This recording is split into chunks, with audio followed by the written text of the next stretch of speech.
Okay, well, we've got about 7 o'clock, and we might have a few other folks joining us, or it might just be this small group that we have. So thank you for coming. I realize that you're doing many things this summer, so thanks for coming out to our Sigma Xi Science Cafe. We do at least one of these every summer, and we've typically done movies. We show a movie, and then we have a conversation about the movie. This year we're trying something a little bit different. I'm delighted to welcome Dr. Arielle Sheftal, who is joining us from Nationwide today, to talk to us about her research, her postdoctoral research on the important topic of suicide, and especially for our students. You might be interested to know that Dr. Sheftal has just been granted a very prestigious NIH award, so that through the National Institutes of Health, she's able to conduct this research. These are very competitive, they're very hard to get, and she was very excited when that information came by last month, and now she's busily trying to get her research approved through her institutional review board. And we look forward to all of the information that will generate. But why don't I turn it over to her, and we'll let her go for maybe 20 or 25 minutes or so, and then maybe you'll have some questions that you'd like to share with her. So please welcome Dr. Arielle Sheftal.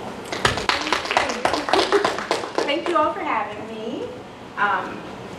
So I like to be very informal, so please, if you have any questions while I'm speaking, don't feel bad by interrupting. I'm perfectly okay with that. I want this to be as informative as it can be to you all. I am going to be talking about adolescent suicidal behavior. I'm going to give you some facts on the national level, give you some figures as well. I'm also going to talk specifically about Ohio, because I feel like, we live in Ohio, let's figure out what's going on here. And then I'm going to get into more about my research as well, what I've done in the past, what I'm currently doing, and what I plan on doing in the future. So, without further ado, before I get started, I want to make sure we are all on the same playing field. When you talk about suicide, there's a lot of terms that we use, and I want to make sure that everybody understands which term I'm talking about, because it can get very confusing. So before we do anything about facts and figures, I'm going to define some terms for everyone. So when you talk about suicide specifically, that is a completion. So that is the result of death specifically. So whenever you hear suicide in the news, they're always talking about someone dying from self-injurious behavior. When you talk about suicide attempts, that is when an individual tries to kill themselves, has the intent on killing themselves, but is unsuccessful. And that could be from either the method not working, the person stopping him or herself, or someone stopping them from doing it. But they do have that intent of killing themselves. Then you have NSSI, and NSSI is just an acronym that stands for non-suicidal self-injury. And some folks will think of it as being cutting or burning oneself. Some kids will burn themselves with erasers. And NSSI has no intent on dying. It's all about relieving pain and relieving suffering, so to speak. So kids that are depressed will sometimes have NSSI and may not actually attempt suicide at all. So that's something to keep in mind. And then also suicidal ideation is just having thoughts of suicide. So no behavior whatsoever, it's just having those thoughts. And some would believe that you have to have the thought before you attempt. That's not always necessarily the case. There have been instances where individuals will attempt suicide impulsively without even having the thought of actually wanting to kill themselves. So there is a link, yes, a correlation. However, that's not always necessarily the case. So those are the terms that I'm going to be using throughout the presentation. Just want to make sure that everybody knows what I'm speaking of. So suicide accounts for about 20% of all deaths nationally. And this is actually for 15 to 24-year-olds. And if you think about breaking it down in age groups, for 15 to 19-year-olds, suicide is actually the second leading cause of death. For 10 to 14-year-olds, it's the third leading cause of death. And in 2011, for 10 to 19-year-olds, we actually saw in the nation 2,084 deaths by suicide for kids. And unfortunately, suicide attempts and ideation are actually increasing as well. The CDC, which is the Center for Disease Control and Prevention, it's another governmental agency just like NIH, they actually did a nationally representative youth survey in 2011 with kids in ages, well, kids in grade 9th through 12th grade. And they found about 17%, almost 18% of kids actually seriously considered suicide in the past 12 months before the survey. And about 6% of them actually, or excuse me, 8% of them actually had attempted either one or multiple times in the past 12 months before the survey. So it's a very serious issue.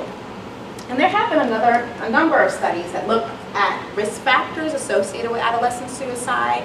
And some of the risk factors that I like to just point out: household dysfunction, adverse childhood trauma, whether it be physical, sexual abuse, emotional abuse, lack of social support, interpersonal conflict within the family or friendships, relationships, and mental health disorders. They have all been linked to adolescent suicide. So let's get on to some figures. Now this is a map of the U.S., obviously, right? And I would like to just point out that the rate that we're looking at, I'm sorry, well, I'll just go to the mouse here. So from 2004 to 2010, this is for all ages, all races, both sex.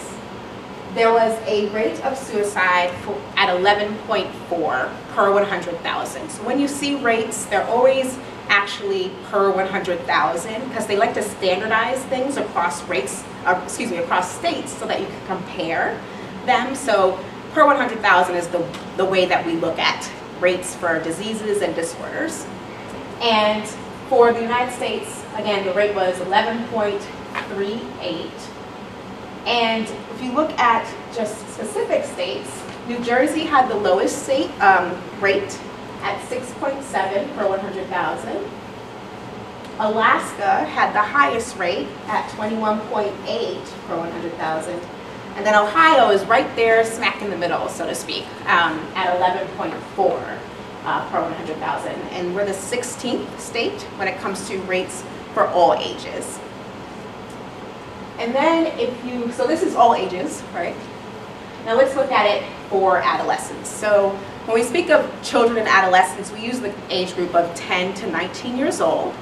And between 2004 and 2010, the rate was 4.3 per 100,000 youth that had committed suicide. And for the lowest rate, it was actually in New York at 2.4 per 100,000.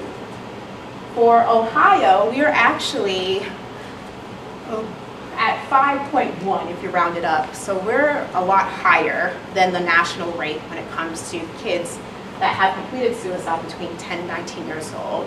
So we are the 28th ranked state. So the higher you go, the worse your rate. And then unfortunately, Alaska again has the highest rate of adolescent suicide, and it's at 6.5 per 100,000. So now that we've talked a little bit about the national level, let's talk about Ohio. Since we all live here, I was always interested on what's kind of going on here in the state. So as you'll notice, it was the 11th leading cause of death in 2010 for all ages, and it's the second leading cause of death for children between 10 and 19 years old.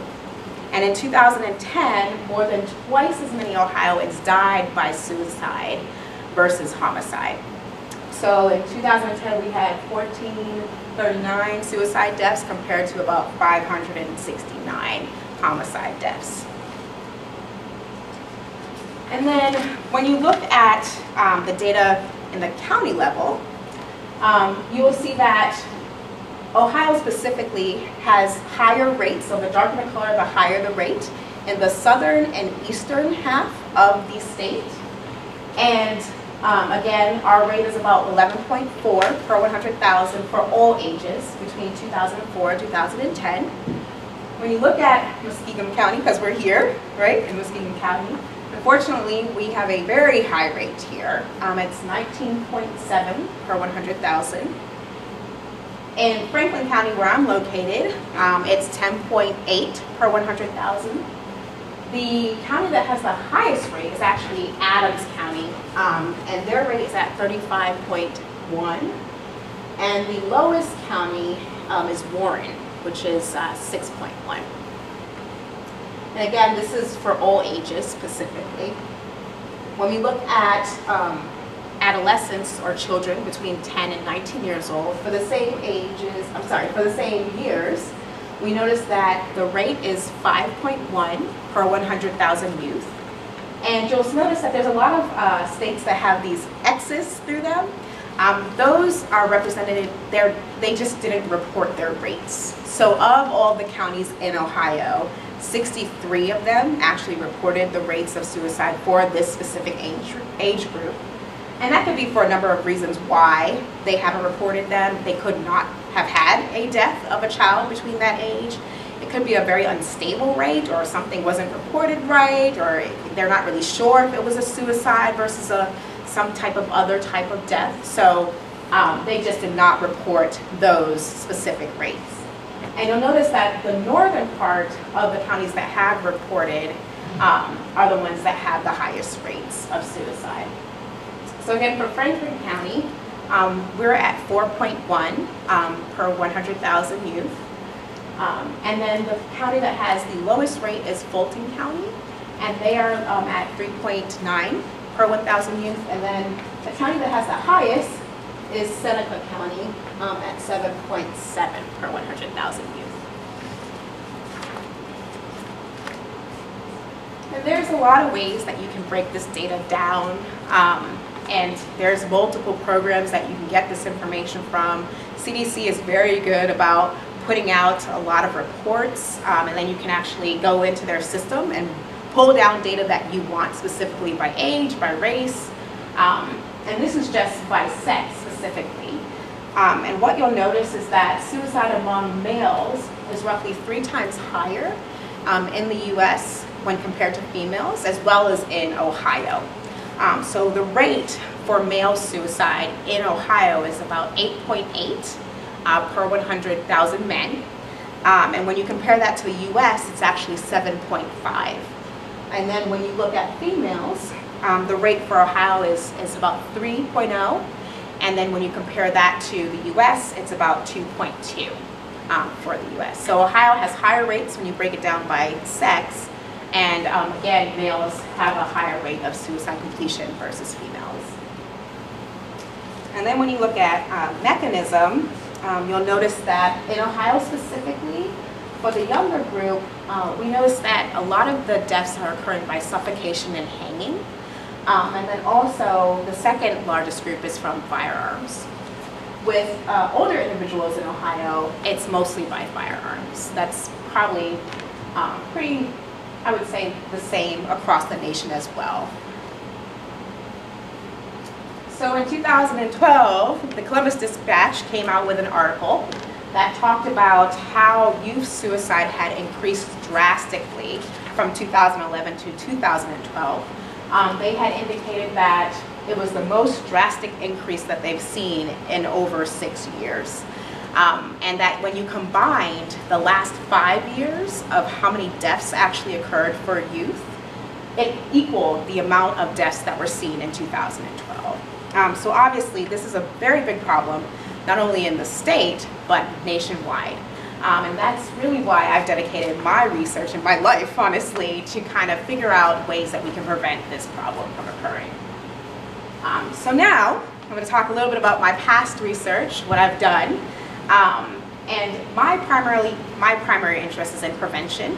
I want to eventually work with clinicians and therapists and try to figure out a family-based therapy that can be implemented at the hospital as well as on an outpatient level, so when kids are seeing their therapist.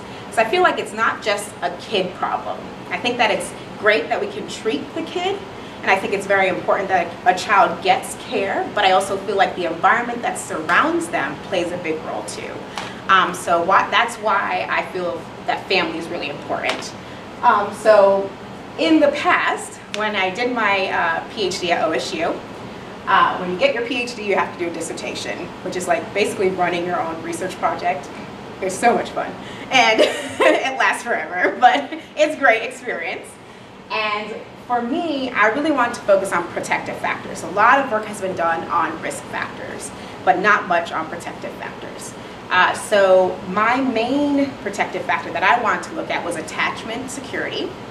And attachment security is basically a bond that's formed at infancy that is thought to carry out throughout life into other relationships that you have, whether it be with friends or intimate partners. It seems to carry on. And those that have insecure attachment are known to unfortunately have a lot of relationship difficulties. And also it can be related to poor health outcomes. And those that have secure attachment are actually known to have better or positive outcomes when it comes to relationships and health and so on and so forth. So what I did is I had a case control study. I had kids that had attempted suicide and those that did not, that never attempted suicide, never had any thoughts. And I paired them. I matched them on age, I matched them on race and sex to kind of just make sure that the demographic stuff, so to speak, wasn't the main cause or the main difference between the two groups. And I actually gave them a couple of forms to do. There was one on attachment security, one on religious orientation, and another on family cohesiveness and adaptability. And what I found is that individuals that had a history of suicidal behavior were actually more likely to report insecure attachment styles. So the ones that unfortunately have the bad outcomes in relationships. And those that didn't have a history actually had higher security in themselves and their relationships, actually had more importance placed on religious orientation and religion itself, and then also appreciated families' ability to change, and their togetherness was really important to them. So that's what I found with my dissertation. And then I went on to San Antonio, Texas, all the way from Ohio, went all the way down there. And I spent 3 years in San Antonio, and I actually was involved in a project that we called STAT. And it looked at adolescents between 12 and 17 years old that had been hospitalized. So this is a inpatient sample who had been hospitalized for mental health concerns. We saw them every 6 months for 5 years. And what we did is we did diagnostic interviews with them, and we assessed a large number of other risk and protective factors. We looked at impulsive behavior by computer tasks. So we had them go into like a little chamber and they played computer games. We also looked at their substance use, so we drug test them when they came to us, and then we asked them about their use. We also looked at their attachment to not only their mothers, but their fathers and their friends as well. And then we also looked at their serotonin transporter functioning. So serotonin, which I'm sure you probably all know, has been correlated with depression. So it's a neurotransmitter that's in our brains, and it makes us happy, which is good. And if your transporter isn't functioning correctly, then your serotonin isn't being released as it should be. And that could eventually lead to depression, which could eventually lead to suicidal thoughts and behavior. So we did a blood sample on our kids to kind of figure out if their serotonin transporter was functioning or dysfunctioning. And it was a great project. I really appreciated the 3 years I was there. I learned a lot. However, it wasn't something that I truly loved. And it wasn't something that I found myself wanting to do for long term. So I figured that I needed to find my trueness, so to speak, and find a different position where I could really research what I wanted to do. And I came back to Columbus, which is great. I've been here for a year now as a postdoc, and I'm involved in a couple of projects currently.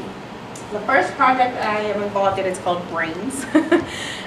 And it looks at adolescents between 12 and 15, and all of the adolescents that we see are depressed or have had a depressive episode. Some do have a history of suicide attempts, while others do not. And I think that's what makes the study very interesting, is because a lot of people think that if you're depressed, you're automatically going to attempt suicide. That's really not the case. There's a link, absolutely, but that's not always the necessary next step. With the BRAIN study, we look at the neurocognitive functioning of the kids. by having them do a set of computer tasks. We also look at their impulsive aggression as well as their impulsivity, their decision-making skills. We look at family history of mental health. We do a very long and in-depth history interview with the parents to try to figure out what exactly is going on with not just the biological parents, but the biological grandparents too, on both sides, and the siblings. So it can be very long, but the parents are great. They get through it pretty well. And we look at other things as well that aren't listed here. And what we're really trying to figure out is what are the differences between these kids? Because they're all depressed, but some attempt versus not the others. So what's making those kids get to the next step, unfortunately? So we're trying to figure out what that factor really is.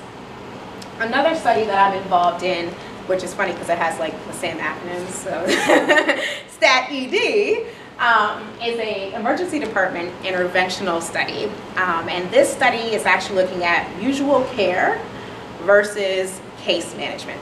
Now, what does that mean? So we have kids that come into the emergency room. They fill out 4 questions that are about suicidal thoughts and behavior.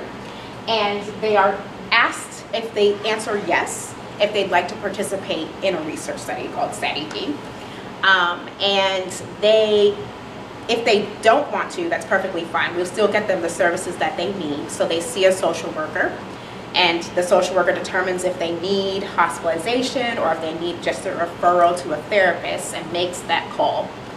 If they want to participate in the study, they get randomized to either the usual care group, which would just basically do exactly what I just stated, or the case management group.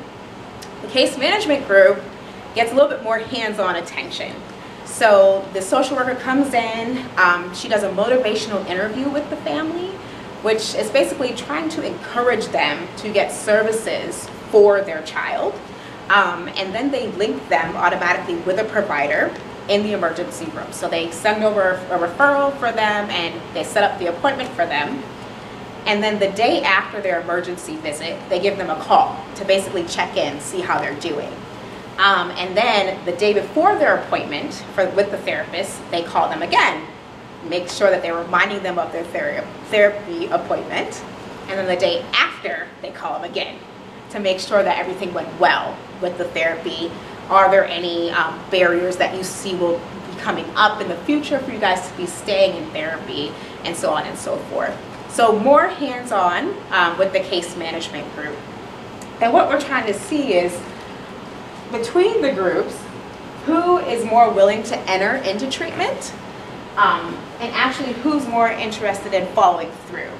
So if you get this hands-on support, are you more likely to send your child to treatment and then also keep them in treatment?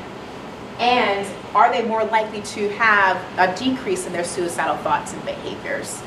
Or is the usual care just as good? They all go to treatment and it doesn't really matter which one they're in. So they do 2-month and 6-month follow-up phone calls, both with the parent and the child, which I do. So much fun. And I talk with them about treatment barriers. I talk with them about suicidal behaviors and thoughts, and kind of just get an aspect of how things are going. I don't know which group they're in, so I'm blinded to that. I have no idea which group they've been assigned to. So it's kind of up in the end which group they were in, and then we kind of can figure out if one works better than the other. So those are the 2 main studies that I am involved in at Nationwide Children's Hospital right now. So what does the future hold? Well, as Dr. Mathis just stated, I did receive an IMH supplemental award in June. So it's fresh off the boat, pretty much, and it is going to be looking at the brain study. So the kids that come in that are depressed, I'm actually going to be looking at their parents' neurocognitive functioning and also their impulsive behavior and aggression by using the computer tasks to try to figure out if there's any links between how they respond to those computer tasks and their kids' responses, and then also how they respond to their adolescent suicidal behavior. So trying to figure out if there's any links there at all. We're going to be doing about 100 parents over the 2-year period of time. and we're hoping to find something very interesting so that we can move on to other grant ideas. Another thing that I'm always involved in, which is just the nature of the beast in the research world, is manuscripts. I'm always writing. I'm currently writing 3 manuscripts right now. One is actually on suicidal ideators, so those kids that just have the thoughts, no behaviors, and their decision-making skills. So I'm looking at how they differ from controls and how they perform on a decision-making computerized task. So that's one paper. The other one, yes ma'am. Sorry, so is the hypothesis there that folks who are ideators and don't follow through are just less impulsive? Is that what you're saying? Well, what we're thinking, we aren't comparing them to attempters for impulsivity, but there was a paper that came out that looked at attempters and non-attempters, and they found that the non-attempters actually did way better in their decision-making skills than attempters did. We haven't looked at the ideators and the attempters though. But when you say so way better in terms of? Yeah, so the task is basically, it's called the Iowa gambling task. Okay, so they have 4 decks of cards that they can choose. They can choose whatever they want to, how many times they want to from each deck. And basically, 2 decks are worse than the other decks. So 2 decks will give you a lot of money when you pick the card, but then you lose a lot of money at the same time. Whereas the other 2 decks that are considered good decks, you pick them, they don't give you that much money, but you don't lose that much money. So you get $25, but you only lose 5. So in the end, they kind of have to figure out, oh, these decks are the good decks, and these decks are the bad decks, I should stay away from them. So what you'll see is that with attempters, they never figure it out. They never figure out that these are the bad decks. They continuously pick the bad decks over and over and over again, even though they're going negative, because they start out with money and they end up going negative, and they don't get it. They're not understanding the process. Whereas with controls, they end up doing way better, and they end up picking and figuring out which decks are actually the good decks. So what we're proposing is that ideators are probably going to do worse than controls as well, but not as bad. So we'll be referring back to that paper, but we aren't comparing ideators and attempters in this one. Yeah. So, which is probably an option, to be honest. Because we have the data, it's just a matter of getting it all ready to go. And I can't let attachment go, so I'm also doing a paper on attachment, peer relationships, and suicidal behavior. And that actually has 3 groups in it. So it has my ideators, it has my attempters, and my controls. And I'm trying to figure out if there's any differences on attachment as well as their peer relationships. And then also trying to determine which factors will predict group status. So is insecure attachment worse for an attempter, or more related to an attempter, or is it more related to an ideator? Trying to figure that all out. And then last but not least, I'm looking at an old data set that my boss had that looks at adolescents and their parents, and he had them do a couple, I think it was just 2 computer tasks that looked at decision making, the Iowa gambling task that I just described, and then also an impulsive aggression task. And he's trying to figure out if there's any correlation between the 2 and their responses. So that'll be coming soon, hopefully, too. And then finally, applying for more grants.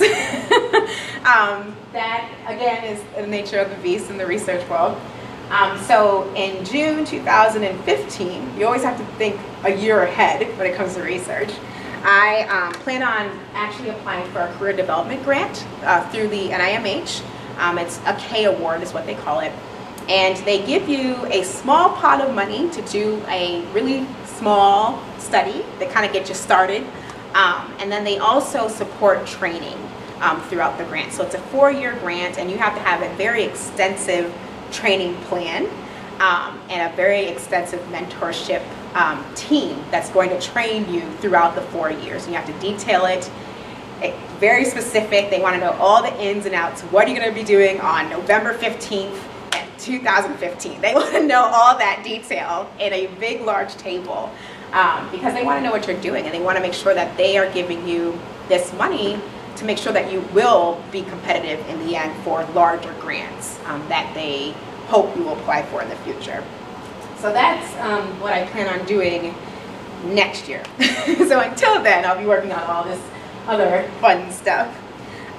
So I've gone over some facts about adolescent suicide. I've told you a little bit about my past research, my current research, what I plan on doing, but honestly, the most important information I probably can give you guys today are these numbers. And I apologize, I did not include them in my presentation, so I have to make you guys write them down. But what do you do when you have someone that's telling you that, you know what, I've been having a really bad day. I have been thinking about killing myself, or I've been thinking about hurting myself. I don't know what to do. It's a very scary situation. I mean, I unfortunately have to deal with that every single day. But I think with time, I've been able to think, okay, yes, these are the things I need to do. But it can be very scary if you're not in that field. So I like to provide these numbers every time I do a presentation or a talk. And I did Muskegon County, the crisis line, just in case you guys are from this county, but I also have a whole list of all the counties in Ohio, all their hotlines. And then Franklin County, they have a teen hotline that's specific to teens. And then they also have a senior hotline as well. And if you have a friend, family member, or even yourself, you call this line and you're just not feeling safe, you can always, always, always go to your closest emergency room. Tell them why you're there, and they will get you the help that you need. I mean, ultimately, it's our jobs to make sure that you're safe and to make sure that you feel safe. So that's pretty much the main reason why I like to give out these numbers, so that you guys have them handy. So, with further ado, I'd like to open it up for questions about life, research, or anything that you see fit. Thank you. Yeah. Yes, ma'am. Concerning the career development grant. Yes. Who is that for? What is that? It's through NIH, and it's called their K series. K as in kite. And it's basically for individuals that are early investigators that are still in that postdoc early investigator stage, and they're trying to get their feet wet, so to speak. They still need some training in some aspect of their career or some aspect that they want to go into, but they haven't received formal training yet. And then they also give the opportunity to do a small project as well as you are receiving the training. Yes? So in other words, the grant career development isn't necessarily for the suicidal adolescent? No, it can be on Yes, it can be on any topic. So all the NIH institutions give out a K award. And I would be applying specifically to NIMH because that's where my area of interest is, in mental health. So all of the NIH institutes give out K awards. Yeah. So it can be in lung disease, it can be in anything, cancer. They give out different types of K awards. So the one that there's like different numbers. There's some that are actually for clinicians that want to go into research but haven't had that chance. So it gives them protected time to do so. And I think that one's called like a K23, I think. So it's just a mechanism to kind of give you that protected time to get the training that you need, and also have a pilot study going on at the same time to be competitive for an R01 later after your 4 years of training and your pilot study. Yeah. But they have a lot of mechanisms. They even have mechanisms for graduate students. They have mechanisms for postdocs. They have fellowship grants that are F-series grants. They have all these letters, I apologize. But the F32s, the T32s, they have a ton of things that are available to students that are interested in research, that really want to advance their career and be very serious about research.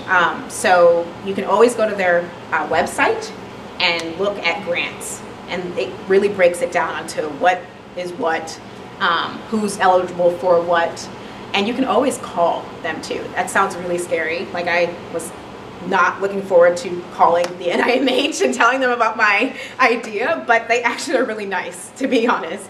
And they are very interested in folks and very interested in establishing individuals that do research in certain fields and do good research. So it's always an opportunity. And CDC does grants as well in different areas too. Yeah. Yes, ma'am.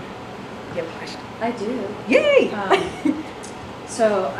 So in your dissertation, Yes. one of your protective factors you were interested in is attachment security. And you showed us some facts and figures early on about differences between young men and young women. Mm-hmm. And so in suicides. Yes. And so I'm wondering if your dissertation looked at differences between adolescents in attachment security in the presence of that protective factor. So looking at So if males. if males are more successful, Mm-hmm. could that mean that they have poorer protective factors, including attachment security? Or is it just that the thing that I wasn't sure about between males and females, or how are attempts, what's the relationship between attempts based on gender and success? Yeah. It could be that males are just more successful. They are. But attempts are, life is stressful and Yes. problematic for both young men and young women. Mm-hmm. They are. You are correct. Women tend to attempt more than men do. Men, it's pretty much the one time they do it is the final time they do it, unfortunately. I did not look at gender differences within my dissertation. Honestly, that's a really good idea. That's not something I've thought of. But I can tell you that women do attempt more. They tend to be not as lethal as men. And if men are multiple attempters, their attempts are pretty lethal. Like somebody has found them and they've almost died. So yeah, there definitely is a difference, a major difference. Yeah. Yes, ma'am. I'm wondering, in your brain study, that was the one that compared Depressed. like depressed adolescents. Have you found any like trends in the differences between those that? Yeah, so we're not allowed to look at the data yet. we just met our August 1st goal today, which is great. So whenever you meet a goal prior to, it's always fabulous with the NIH. They're so excited, right? So we are still not allowed to look at the data, unfortunately, because we're in our 4th year. So we're starting to clean the data right now. And we're hoping to start writing things up in the fall to actually probably in the winter time. We'll start sending things out because it's a really large sample. It's 300 families that we're seeing. Right now we have 247 that we've actually have active in the study. And I forgot to tell you, it's a longitudinal study. So we see them once, and then we do a 6-month phone call with the parent and the child. And then we see them a year after and then 2 years after they come back to us. So they have altogether 4 time points, so to speak. But it's a lot of data. Oh my gosh, like I thank them every time they come in because it's a long interview, and then we do a lot of self-reports for the kids and the parents. So it's gonna be a lot of data cleaning, So if you're interested in volunteering, but it's going to be a very massive operation to clean the data, get it done, and get it analyzed. Yeah. But it would, I don't really, just from like actually interviewing families, some things that I've noticed, kids that usually have attempts usually have a family history of either a parent that's attempted suicide, and this is all observational, so this is just the cases that I've seen specifically, or they'll have either like a grandparent that has depression or has attempted suicide. So it seems to be kind of like this trend, so to speak, within families that there's this suicidal behavior. And David Brent, who's at the University of Pittsburgh, he's a big guru when it comes to like family and suicidal behavior. And he has this large study that's been going on for like 15 years that he's looked at these differences within families and how it relates to adolescent suicidal behavior. So that's one thing that I've noticed. Another thing that I've noticed with the kids that are depressed, they tend to, the attempts that they do have they're not very lethal, so to speak. It seems more of like, I'm at this point of stress, I don't know what to do, so I'm going to do this. But I'm only going to take 2 pills because I'm not sure. So it's kind of like this ambiguity with some of the kids that I've seen specifically. I can think of one case where the adolescent was terrified. She took 2 pills. I think they were just like diet pills, and she was terrified. She didn't know what to do. She didn't tell anybody. But she was terrified the whole entire night. She like made herself stay up the whole entire night because she didn't know what was going to happen to her. So, and not saying that 2 couldn't do anything.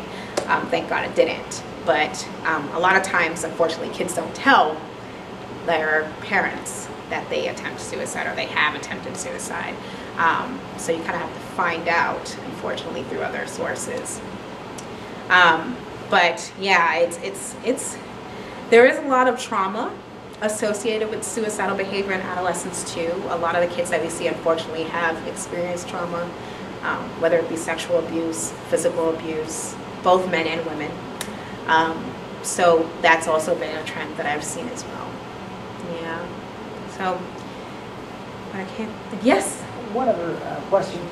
Your data were very, very interesting on the differences across states. Yes. The real standout being Alaska. Yes. And I can think of, now maybe you know lots of the details behind that, maybe it's very well understood. I can think of several factors that might contribute there.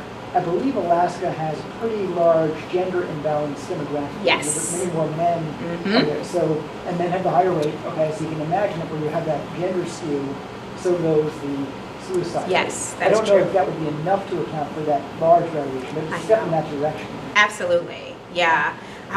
Unfortunately, Alaska can be very depressing as well because it's dark for 6 months out of the year. I was going to ask, is the suicide rate higher during the dark? I believe so. Yeah? Okay. I believe so. Also, Alaskan Native American Indian,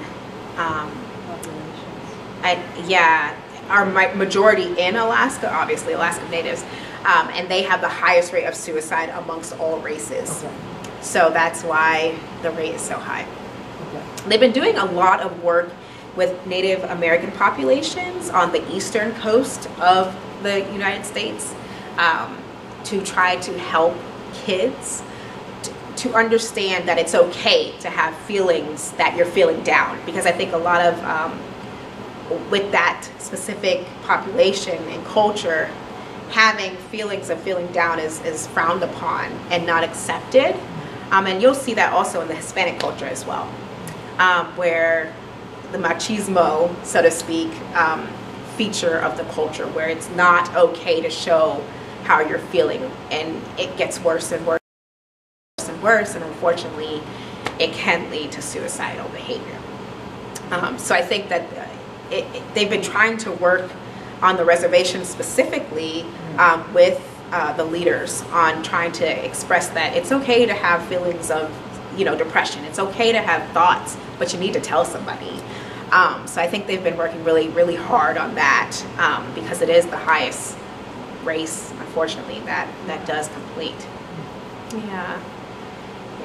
Are there any opportunities at your institute for undergrad interns? Yes.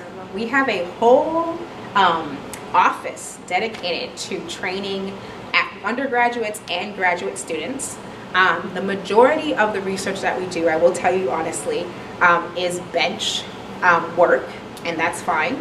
A lot of people love that. I'm just not that smart, I guess. So I do clinical research. We have 3 centers that do clinical research, and they are always looking for undergraduates, always. And the person is Linda Kaufman, not Linda, Lauren Kaufman is the person that runs the actual office. It's Kaufmann, Lauren Kaufman. And it's just lauren.kaufman@nationwidechildrens.org. We have the longest emails in the world. But she is in charge of all of the training. And then on top of that, so you get IRB training. That is mandatory. You cannot come into the Research Institute without doing it. So you get to do city training. I don't know if you guys have done that, but it's so much fun. Then you have to do a bunch of hospital training as well because we deal with patients. And then you also have to do training in your specific study as well. But we are always looking for volunteers. We're always looking for folks that are interested, research aides, research assistants. And I try my hardest to always, not punch, I guess, but put it out there that we are always looking for individuals to help out. Because it's a lot to do with a lot of data. So, and you could do anything from running participants. That's what we usually do with our undergraduates. We train them to run the computer tasks and do the self-reports with the kids, all the way up to analyzing data, just depending on how much you want to give and how much you want to do. So it's always an opportunity. Do you find that most families are interested and cooperative, or do you find that some turn down the opportunity? So I will definitely say we screen everybody before they come in. So the way that we get our referrals, we have a relationship with all the close to homes that are located outside on the outskirts, as well as in the downtown area of Columbus. And we go and hand out referrals, and they actually place them in the folders for every kid that comes in to see an outpatient therapist. So they fill it out. They can agree or disagree to be contacted. If they agree, we call them. We tell them about the study. And then if they want to come in, great. If they don't, we do not make it mandatory. Great, no problem. Thank you so much for your interest. And then when they do come in, we have to consent them, obviously. So we go through the consent form, which is very long and lengthy, but we go through it in its entirety. And if they say this is not something that we want to do, we just tell them thank you for coming in.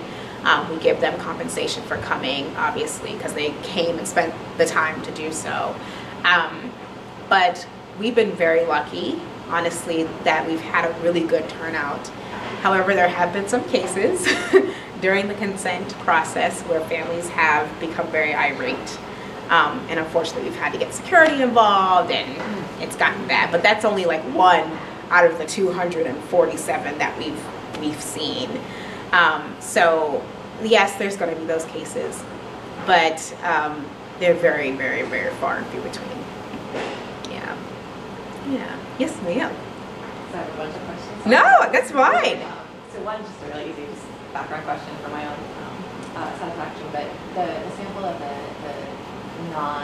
NSSIs. Yes. You mentioned a couple things about it includes, there's some things in DSM that have kind of gotten moved around in different categories, so things like dermatillomania and dermatillomania usually are people's samples, right, with NSSIs. Do those count here, and what's kind of the current status of how people?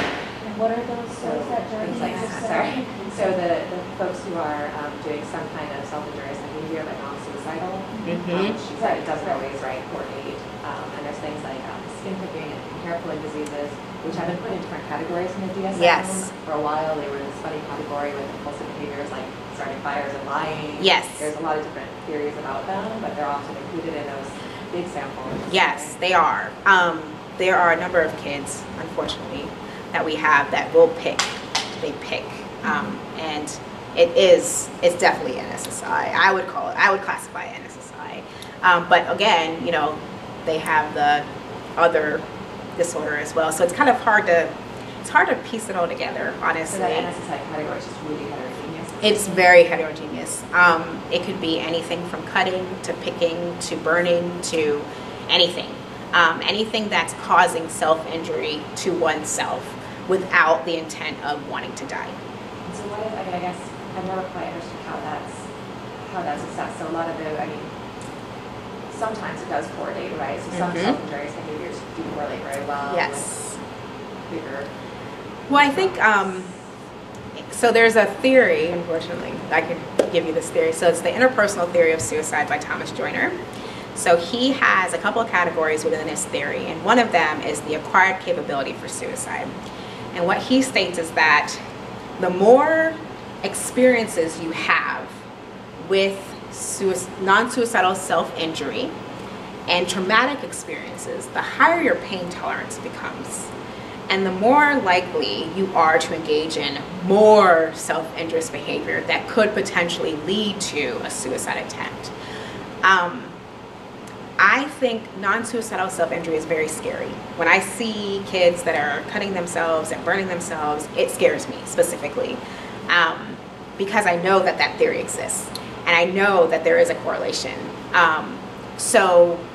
However, it's really hard to break that behavior. It's so hard because it gives them pleasure. It actually relieves the stress. It relieves the sadness. It's like a euphoric feeling that they receive when they're doing these behaviors. So it's very hard to break the cycle. And it's a very hard feature to do therapy with too, because they're getting this good feeling from it. It's just like drugs, right? You're getting these good feelings from these drugs, and you're telling these people, well, you're ruining your life, you're ruining everything, and they're just not, they're not getting it. I haven't done a lot of research specifically with NSSIs. We have a lot of kids that do it, and it's very interesting. Most of them haven't attempted suicide because they are getting something out of that behavior that is causing them to feel better. So they don't get to that next step. But it's really hard because it's just really hard. It's a really hard cycle to break. Not saying that you can't, and I've had kids that have, and they've been very successful. It takes a lot of support, a very good support system with family, therapists, extensive therapy, to be quite honest. Not only just for the individual, but family therapy as well. So it can be very draining, unfortunately, for some families, just dealing with that one aspect and not even touching the surface, so to speak, of what's really the underlying problem.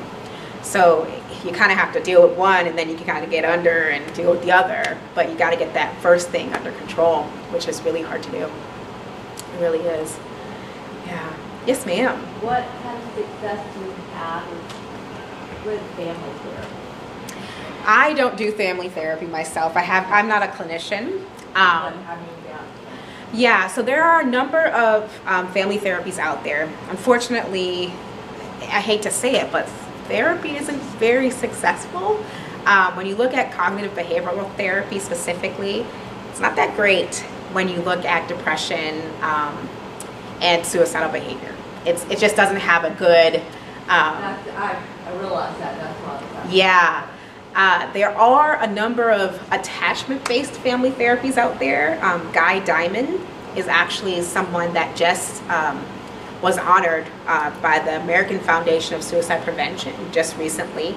And he has a family-based therapy that's based in attachment theory.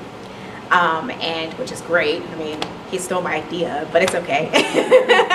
But it's actually supposedly works really well for individuals that have thoughts of suicide. He hasn't done it with attempters yet, though. So I think that's his next step, is to actually apply this family therapy-based therapy, so to speak, to attempters and seeing if that helps at all. But I don't know off the top of my head of any family-based therapies that I can speak confidently about, to be honest, that look at suicidal behavior. I know DBT does a really good job at having the family involved. Who is that? Dialectical behavioral therapy, and that's by Linehan. She's at Washington University, and she first actually did the therapy for borderline personality, and she realized that folks that have suicidal behavior also tend to have these borderline features, so to speak. So she kind of rearranged her therapy to be more specific to suicidal behavior, mostly in adults, but now they actually have a DBT for kids that's actually through Children's Hospital in Columbus, and it's very intense. Very intense. You have your individual therapy, then you have your family therapy, then the parents go to therapy themselves, and you're with, and I think it's, I wanted to say it's 6 to 10 weeks of therapy, and you're getting at every single aspect. And then they do group therapy, so you're with a therapist like pretty much 4 days out of the week. But for kids that are that severe, that's what they need. They need that support. They need all players, so to speak, to be involved. So that's one therapy that I know we do specifically for kids that are very severe. And then we have home-based therapies too, where if parents just can't get to us, we go to them, because it's just, we need to help them, and we should be able to help them. So we go to their homes, and they can go to their schools too and help them at their schools. So we try to hit every environment that the kids are in to help. But again, these are the most severe cases that you're seeing with those types of therapies. Yeah. Yes? So again, it's probably super easy to No. for you, but I just was kind of thinking through, but there is this huge sex difference, right? Mhm. There always has been, and the explanation that I just always remember from the little bit I learned in school was always about that males tend to, if they're going to do it, they really Yeah. go for it. It's much more with guns, for example. Yes. But it's also the case, right, that females, particularly adolescents, right, are much more likely to admit there's something wrong and seek help, right? Yeah. So to what extent do those numbers kind of account for the fact that it may not be that the males are doing worse or actually, choosing completely different methods versus it's actually just that they're never thinking that they can get help? Seek help. Yeah, that's a great question. I don't know off the top of my head. It is true. Men are less likely to seek help than females are when dealing with depression. And I think that's unfortunately across the board. I don't know if that truly does account for that big difference. I'm sure it plays a role in the differences between men and women. But I think also it's that they do it. They make sure they do it. They plan it. They're taking the most lethal method available, and they're making sure it works. More boys in general are going to have access and some experience Yeah. with handguns and Yeah. shotguns than girls are. Unfortunately. And I don't know if that would be necessarily true here in Ohio. I'm not really sure. I'm from Massachusetts, so I don't know about Ohio, really, to be honest. When it comes to guns, we are like anti-gun in Massachusetts. So when I came here, I was like, oh, this is very, and when I went to Texas, I was like, oh man, you have one in the store. Like, this is completely different. And I was so surprised to honestly see that Texas wasn't up there on the list. When you look at different rates on the state level, it's just not. Because I think it's become more common, guns are more common, so to speak, in states like Texas than they are in other states. So, I don't know, it's very interesting though, Yeah, honestly. before I guess I was more thinking a sheer number than even Yeah. Yeah, but I do believe it has something to do with it. I mean, help-seeking behavior is important. You can't get the help you need until you seek the help you need. And I do believe that, unfortunately, when you look at men and women are more likely to seek out therapy and seek out help than men. Did you find it all in that Texas follow-up sample that maybe once an attempt has been made, does that even out at all? So are the men as likely to follow through, or is it still just sort of imbalance? It still is imbalanced. Yeah, it's still imbalanced. Thank goodness thank God. All the studies that been involved in have never had a completion.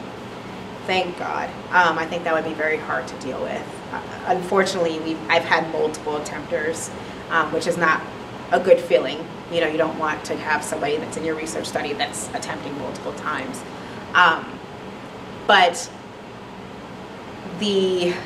And I don't know if this is true or not, but I think being involved in a study, honestly, I believe, could potentially be a protective factor.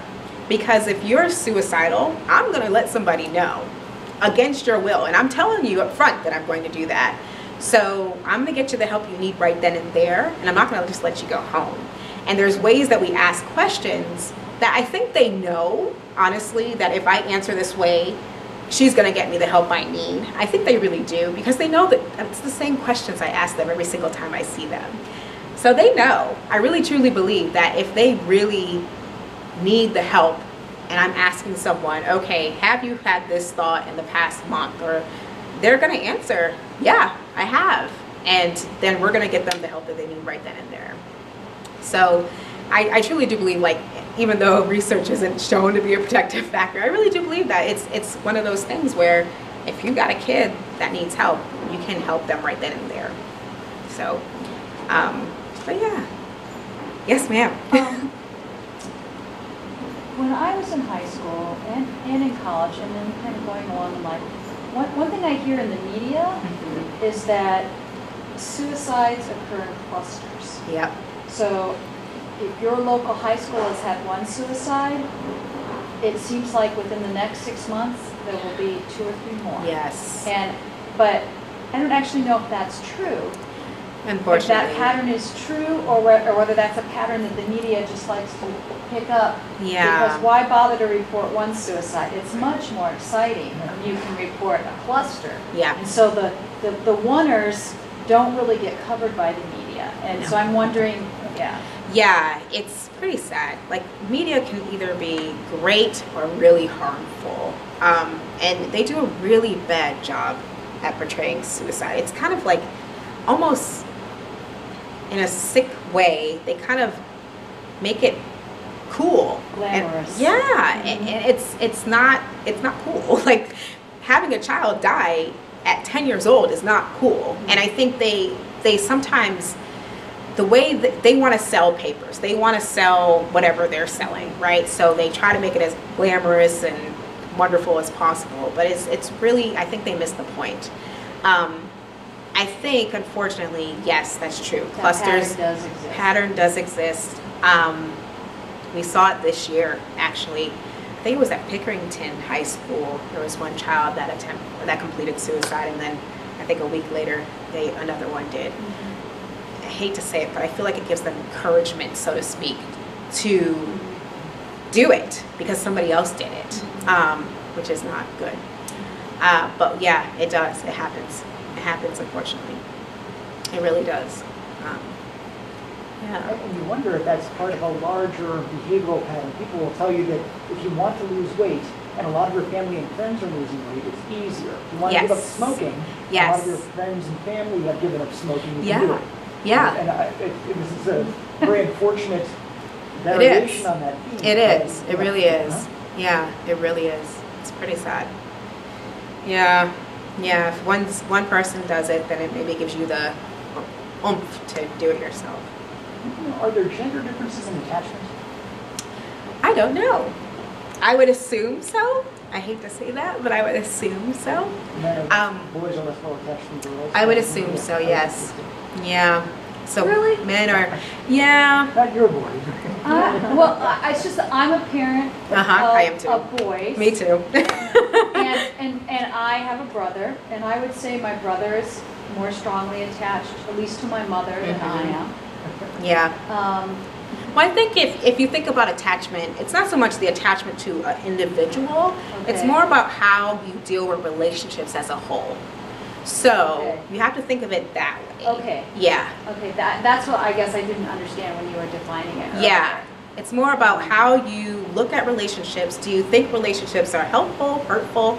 I didn't want to get into the nitty gritty because I don't like to confuse folks, but there's dimensions of attachment.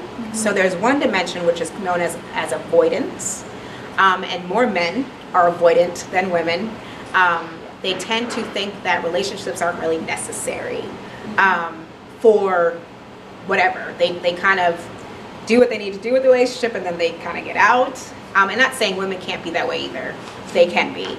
And then there's the anxious type of attachment as well. So it's kind of like this sphere. And the less you have on both, the more secure you are.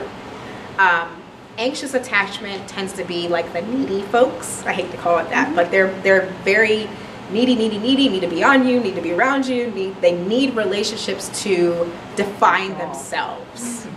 They can't get away, you know? They're the leeches. And they think of the relationship as the definition of themselves. They're not able to see themselves outside that relationship. So you've got these two extremes. And unfortunately, women tend to be more anxious than men do. So there are these gender differences that are seen in attachment. But not saying that men can't be anxious. I'm sure, let's be honest, I'm sure we've seen that before, right? And women can't be avoidant, you know? So, and you can actually take an attachment test online. If you go and like search attachment security tests, yeah, it'll populate all the questions. It's 36 questions. And you can take it online and it'll tell you what your attachment style is. It's really, you can just Google it. I do it all the time. I'm like, ooh, I'm getting better. My husband would love that. And attachment can change with time. So you may be insecure and you could be really have great relationships with teachers, with other adults in your life, and your attachment style can change. However, sometimes you still revert back to those bad behaviors, so to speak, that make relationships difficult. So it can change one way or the other, and they've proven that with time. They've looked at little kids and then followed them all the way up through adulthood to see have there been any changes. And it does. So that's good. That means that we can change this thing that actually was formed in infancy, and it's not all bad. We can actually change it and become better people, so to speak, and have better relationships in the end. So, yeah. Speaking of children, you got a 2-year-old waiting for you tonight. I know. Well, I don't know. He's probably sleeping now. Thank you so much. Thank you. Yay. Oh, no problem. Juicy crackers. Yes.